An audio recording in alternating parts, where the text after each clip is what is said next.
Class 4। अब हम आज आपको आपके हिंदी लिटरेचर का लेसन 6 पढ़ाने जा रहे हैं। लेसन 6 है बच्चों आपका डाकू बना भाई। एक डाकू देखिए कैसे भाई बन जाता है। ठीक है, देखिए स्टोरी में क्या है। गांव में मधु अपनी माँ के साथ रहती थी। उसका भाई विवेक शहर में नौकरी करता था और वह वहां से जो रुपए भेजता था उसी से उनका घर चलता था। एक बार मधु गंभीर रूप से बीमार पड़ गई। गंभीर रूप मतलब चिंताजनक स्थिति, यानी बहुत ही कस के बीमार पड़ गई। ठीक, वैद्य जी ने देखा तो बोले, वैद्य जी कौन? डॉक्टर। बोले इलाज के लिए विशेष दवा शहर से मंगानी होगी। विशेष मतलब खास दवा। विवेक को समाचार दे दो। गांव से एक आदमी शहर जा रहा था। उसके हाथ एक पत्र वैद्य जी की लिखी हुई दवाओं के पर्चे के साथ विवेक को भिजवा दिया गया। ठीक, पत्र में बहन की बीमारी के विषय में पढ़कर विवेक बहुत चिंतित हो उठा। चिंतित मतलब फिक्रमंद, बहुत ही फिक्र हो गई उसको। विवेक के पास उस समय रुपए नहीं थे। उसने कुछ रुपए उधार लिए और पर्चे में लिखी दवा लेकर तुरंत गांव की ओर चल पड़ा। रात काफी हो चुकी थी। मार्ग में यानी रास्ते में, हाँ तो देखिए रात काफी हो चुकी थी। मार्ग में यानी रास्ते में सुनसान भयानक जंगल था, परंतु बहन के पास शीघ्र मतलब जल्दी पहुंचने की धुन में विवेक तेजी से चला जा रहा था।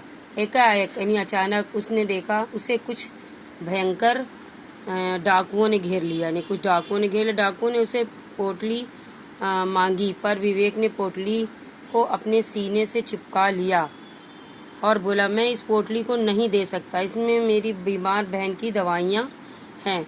डाकुओं ने उसे मारना पीटना शुरू कर दिया, परंतु विवेक बार बार एक ही बात कहे जा रहा था, मेरा सर्वस्व, सर्वस्व मतलब पूरा, सर्वस्व यानी सब कुछ ले लो, पर ये दवाई मुझे दे दो, नहीं तो मेरी बहन मर जाएगी।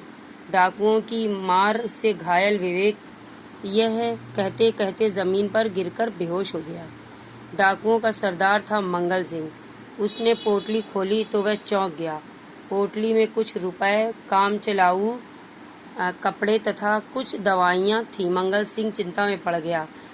उसने अपने साथियों से कहा, इसे अड्डे पर ले चलो। अड्डा मतलब जहाँ पर सारे डाकू रहते हैं। अड्डे पर विवेक की मरहम पट्टी की गई। डाकू मंगल सिंह पोटली को लेकर विवेक के गांव को चल दिया। अब मंगल सिंह उस पोटली को लेकर विवेक के गांव चले।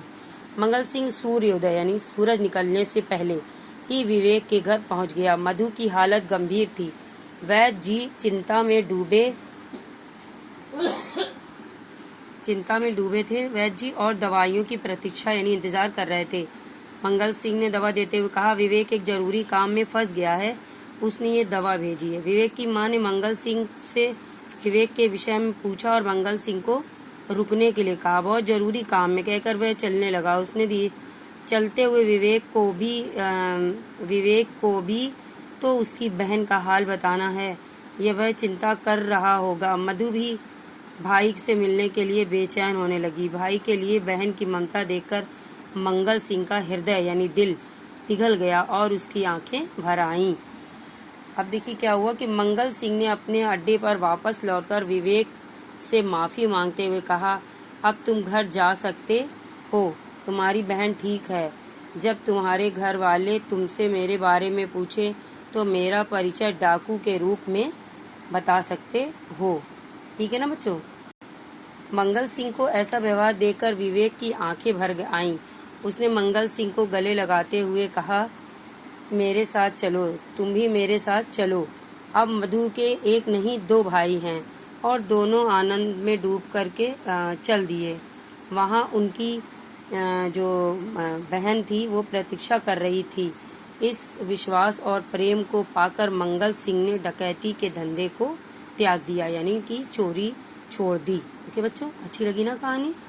अब देखिए इसमें एक्सरसाइज में खाली जगह में, मधु का भाई विवेक शहर में नौकरी करता था।